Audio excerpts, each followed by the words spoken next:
ያበላል ብለን ተበላን። እውነት ነው የኛ ትውልድ በተለይ ይሄ የእኛን ትውልድ ወክለን በጣም የምናሰማው ድምፅ ነው። ይሄ ድምፅ ዘጠናዎቹ በጣም ተጎድተናል። የምሬ ነው። በጣም ብዙ ቦታዎች ላይ ካየሽ በእኛ እድሜ ያሉ ትውልዶች ብዙ ነገር የተማሩት ብዙ ነገር የሰለጠኑት ብዙ ሰዓትነት የከፈሉት ያበላል ለተባሉት ነገር ነውና እነዛ ነገሮች ደግሞ ዛሬ ላይ አይደለም ማብላት ጭራሽ ያስራቡ።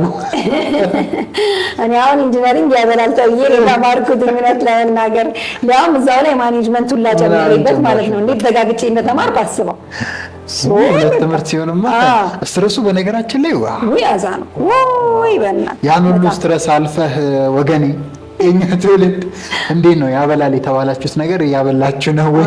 የበላችሁም ካላችሁ እንዴት ነው እየበላን ነው በሉ።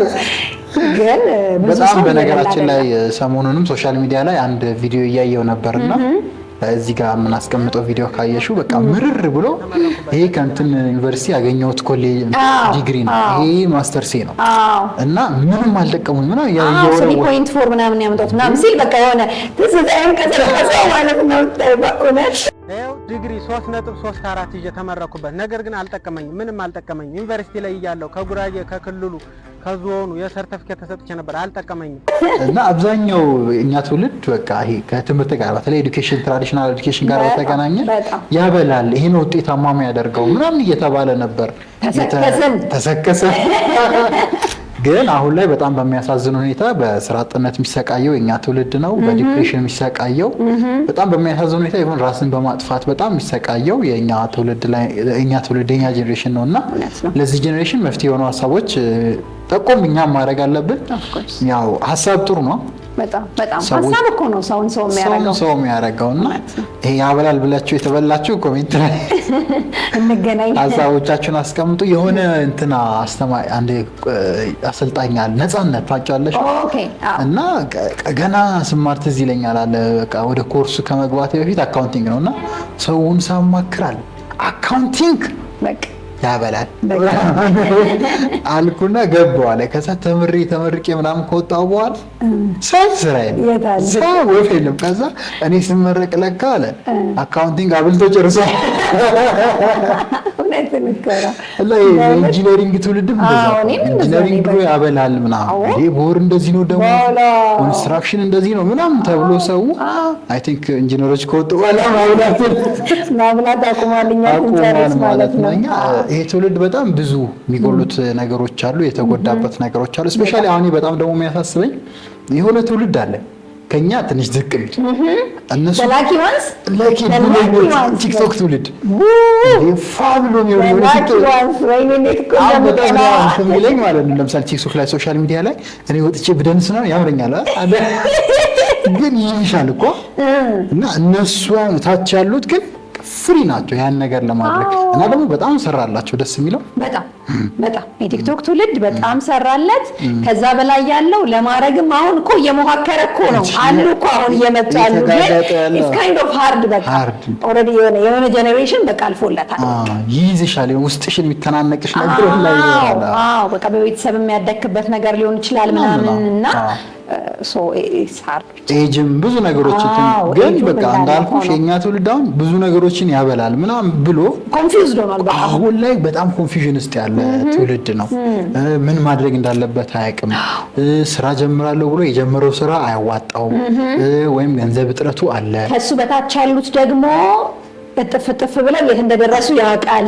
ያሼም ይዟል ምናምን አክቹሊ እኮ አሁን የኛም ትውልድ ሆኖ እኮ ያወቁበት አሉ። ላይክ አሁን ከ10 ከ12 ምናምን ያቋረጡ የኔ ጓደኞች ማቃቸው እንቅስቃሴያቸው በቃ ይታወቃል። ገብቷል። እኔ በእግሬ ስቀጥል እነሱ የመኪና ናቸው ያሉትና ይታወቃል ያለው ልዩነት ማለት ነውና ኤኒዌይስ ያበላል ብለን ተበልተናል። ግን ከዚህ በኋላ ምን እናድርግ? አሁን ዋናው ፖይንት እሱ ነው አይደል? እኛም እንግዲህ በአስተምሮታችን በጊዜ ነው የምለው እኔ ብዙ ጊዜ እንደዚህ ሆኜ ለምሳሌ ያበላል ብዬ ፈዝዤ እድሜ 50 ቢሆንስ እድሜ 40 ቢሆንስ በቃ ጭራሽ በአምስተኛ ምናምን እድቼው ጭራሽ ክስርስር ብዬ ነው ምናምን የምቆየውና አሁን ላይም እንደኛም ትውልድ ሆኖ ግን ከዚህ በኋላ ማድረግ ያለበት ስፔሻሊ አንደኛው ያው እውቀት ነው አይደል? በጣም በተለይ አሁን ሶፍት ስኪሎችን አልተማርም። በጣም የጎዳን ነገር እሱ ነው። ላይክ አሁን ያለው ጀነሬሽን ሶፍት ስኪሎችን ይማራል። በቃ በአጭር ጊዜ አጭር ኮርሶችን ይማራል፣ አጫጭር ኮርሶችን ይማራል። ሶ በዛ ራሱን አፕግሬድ ያደርጋል።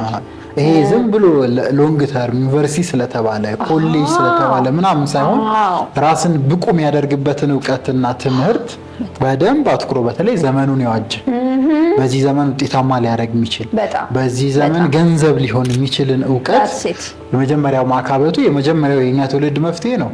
ኧረ እኔ እውቀት ምን ያደርግልኛል ካለ ያው ከባድ ነው አይደል? ስፔሻሊ እውቀት ስንል ቤተሰቦቻችን ይሄ እንደ ሃይ ስኩሉ እንደ ዩኒቨርሲቲ ዝም ብሎ ማይጠቅም ጋርቤጅ ናውሌጅ ሳይሆን ወደ መሬት ሊወርድ የሚችል ለምሳሌ ሙያ ዲጂታል ማርኬቲንግ ለምሳሌ ሙያ ሆኖ የሆነ ሶሻል ሚዲያን ማኔጅ አድርገሽ ከዛ ገቢ ልታገኝበት የምትችይበት ቪዲዮ ኤዲቲንግ የሆነ ቪዲዮ ኤዲት አድርገሽበት የሆነ ራስሽን ሳፖርት ልታደርጊበት ፎሬክስ ትሬድ የምታደርግበት ምናምን እንደዚህ ምርጥ ስኪሎች ግን የሚጠቅሙ ወደ መሬት የሚወርዱ ገንዘብ የሚያመጡ አይነት ስኪሎች ላይ ማተኮር ያው ወሳኝ ነው። አማራጭ የለውም ሲጀመር። በፊት ተበልተሃል፣ አሁን ላይ ውጤታማ የሚያደርጉ ስኪሎችን መር እነሱ ላይ አትኩሮ መማር። ሌላ ነው በጣም ሪኮመንድ ማድረገው ግን ራስ ላይ ኢንቨስት ማድረግ።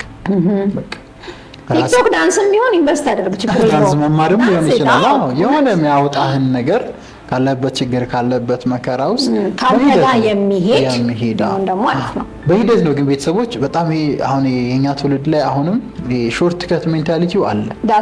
ለምን ኤዱኬሽን እንደምታውቂው በቃ ድሮ የሚነገርሽ ተማርሽ ወጣሽ በቃ የሆነ ነገር ትይዣለሽ። እንደዛ አይደለም ላይፍ አይደለም። ላይፍ ስቃይ በዚህም ትሞክራለህ ሁሉም ሰው አንዱ ላይ ግን ጥሩ ኤክሴፕሽናል ሆነሽ ጎበዝ ሆነሽ እውቀት አዳብረሽ ስኪል አዳብረሽ ልዩ ሆነሽ መውጣትን ይፈልጋል። ያን ለማድረግ ደግሞ ራስ ላይ ኢንቨስት ማድረግ ጋይስ ማንበብ፣ በጣም አስተማሪ ቪዲዮዎችን ቅጥቅጥ አድርጎ ማየት፣ የምታዩትን ቪዲዮዎች የምታነቧቸውን ነገሮች በየቀኑ ፕራክቲስ ማድረግ፣ ስኪልን ማዳበር አይ ቲንክ ቆንጆና ማንበላበት መንገድ ነው ብዬ አስባለሁ። ስለዚህ ይህን መንገድ ከበፊቱ የተሻለው ይሄኛውን መንገድ ተከትላችሁ አሪፍ ውጤት፣ አሪፍ ፐርሶናሊቲ፣ አሪፍ ማንነት፣ አሪፍ ገቢ እንዲኖራችሁ ሪኮመንድ እናደርጋለን። እኛም እያደረግን ያለ ነው እሱን ነው። ባይዘው ቲቺንግ ራሳችንን እያስተማርን ነው፣ ራሳችንን እያሰለጥን ነው፣ በየጊዜው አፕዴት እያደረግን ነው፣ ያሉንን ቢዝነሶች ለማሳደግ እየታገልን ነው። የተጋጋጥን ነው። ከባድ ቢሆንም ግን ይቻላል በእርግጠኝነት እናምናለን። ስለዚህ የተሻለ ነገር የተስተካከለ ነገር እንዲመጣ ኢንቨስት ኢን አወርሰልቭስ ቤስ የሚባል ናውሌጅ ቤስ የሚባል ስኪል ይኑረን። ድሮ ውሃ የበላንን ያበላል ብለን እንትን ያልናቸውን ነገሮች አይ ቲንክ ወርክአውት ካላደረጉ መተው አይደል? ወርክአውት ካላደረጉ ወርክአውት ወደሚያደርገው መሄድ ነው። ጠዋት ራሱ ሐኪሞች እየወጡ አይቼ ነበር ሰልፍ የሆነ ቦታ ላይ በቃ ሙሉ ሰልፍ ይዘው እንደዚህ ወረቀት ይዘው አንሰራም የ7 ቀን አድማ ምናምን ብለዋል። ከ7 ቀን በኋላ ስራ እናቆማለን። ተምሯል። 18 ዓመት ነው ሐኪም የሚማረው ደግሞ አስቢ። 19 ዓመት ነው። በጣም ብዙ ዓመት የተማረ ሐኪም ራሴን ማስተዳደር አልቻልኩም፣ ራሴን መኖር አልቻልኩም እያለ ነው። ስለዚህ አሁን ያ ሰውዬ ኮምፕሌን ከማድረግም በተሻለ መልኩ አሁን ብቁ የሚያደርገው አሁን ጥሩ ገቢ ሊያስገኝለት የሚችለውን ነገር መስራት ያለው አማራጭ ነው። በዛ በኩል እየታገለ ታገሉ አቁሙ አንልም።